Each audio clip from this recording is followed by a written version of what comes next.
Well, our first guest is one of the many people who've participated in Occupy Kansas City. William Black is a white-collar criminologist, former financial regulator, worked in the Reagan administration, and is author of The Best Way to Rob a Bank is to Own One. He is Associate Professor of Economics and Law at the University of Missouri, Kansas City. William Black, welcome to Democracy Now! As we broadcast here in Kansas City. Thank you so much. It's very good to have you with us. What does it mean to be a white-collar criminologist? It means Rodney Dangerfield. We get no respect. Virtually all the funding goes to blue-collar. Virtually all the resources go to it. So it's a thin group of folks that look at the most elite criminals who cause most of the property and most of the physical damage in the world. What do you think has to happen now, and what does this have to do with the Occupy Wall Street protests that have expanded here in Kansas City and across the globe? There are more now than 1,000 demonstrations that have been held in the last weeks. Well, we have companion problems. We've got to stop this dynamic that's producing recurrent, intensifying crises. I mean, this one has devastated the nation. The next one would probably be equivalent to the Great Depression. And part of that answer, but only part of it, is to hold the folks accountable, especially the most elite, who caused this crisis.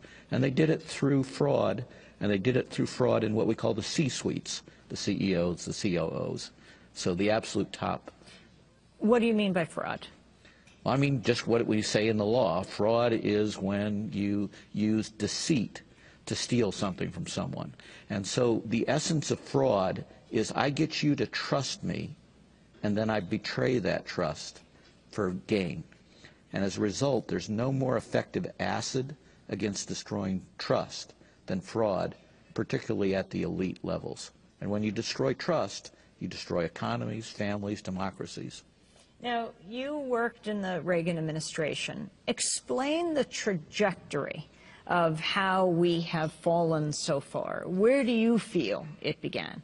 Well, it's quite remarkable. It actually, of course, begins in the Carter administration with very substantial deregulation, although I would say of a better sort. Most people don't think trucking should be heavily regulated, and that's the type of thing he deregulated. By the Reagan administration, they were deregulate everything at the worst possible circumstances when you had no one looking. And the result was a disaster. It was the savings and loan crisis, at least the second phase of it. And if it had not been contained, it would have been at least $1 trillion crisis. It was contained despite the Reagan administration and despite a lot of prominent Democrats as well, who were very heavily in the same camp. So we acted against the wishes of the administration, against the wishes, a majority of the House co-sponsored a resolution saying don't re-regulate. The Keating Five, many people remember those 5 senators, most of the media, what the political scientists considered the third most powerful trade association in America. And by the way, that's why I have a message of hope. If we could succeed in those circumstances, it's far easier to succeed now. And how would these powerful financial entities be held accountable? What exactly should happen? It all starts with the regulators, which is why it's all not started here, because we have, of course, the wrecking crew, Bush's wrecking crew, what Tom Frank called them, in charge, and they stopped making criminal referrals. So our agency in the savings and loan crisis made over 10,000 criminal referrals to the FBI. That same agency in this crisis made 0 criminal referrals. If you don't get people pointing the way and pointing to the top of the organization, you don't get effective prosecutions. So in the peak of the savings and loan crisis, we had 1,000 FBI agents. This crisis has losses 70 times larger than the savings and loan crisis. And the savings and loan crisis, when it happened, was considered the largest financial scandal in U.S. history. So we're now 70 times worse, and as recently as 2007, we had 120 FBI agents, 1/8 as many FBI agents for a crisis 70 times larger. And they looked not at the big folks, but almost exclusively at the little folks. William Black, you mentioned Bush's wrecking crew, but we live in the time of President Obama. And we've been living for some years in the time of President Obama, and he has done absolutely nothing to reestablish the criminal referral process. And as a result, there are virtually no prosecutions of any elites. When people tell you this crisis couldn't have been stopped, I'll give you two simple things. First, these liar's loans that caused this crisis, and it's overwhelmingly lenders that put the lie in liar's loans, they were big in 1990 and 1991. We killed them by regular regulatory means and stopped a crisis for a decade. Our successors, I mean, how hard is it to figure out that something called a liar's loan shouldn't be allowed? You know, this was not tough.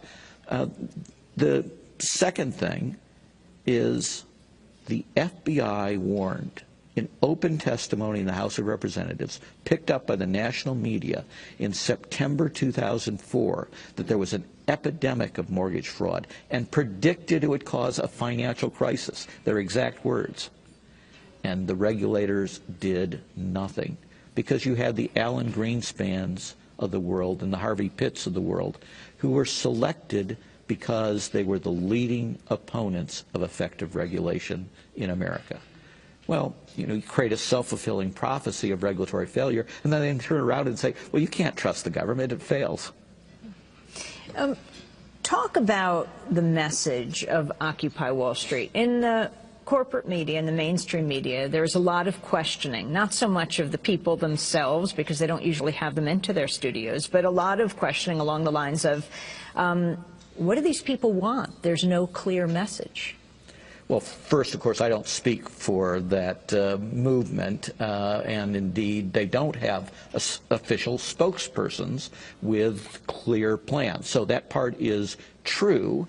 They think of that as one of the great strengths of democracy now, right? That things bubble up and they have different ideas. However, if you look not just nationwide but worldwide, you will see some pretty consistent themes developing. And those themes include, we have to deal with the systemically dangerous institutions, the 20 biggest banks that the administration is saying are ticking time bombs. That as soon as one of them fails, we go back into a global crisis. Well, we should fix that. Right? There's no reason to have institutions that large. That's a theme. That accountability is a theme. That we should put these felons in prison, and there's no action on that.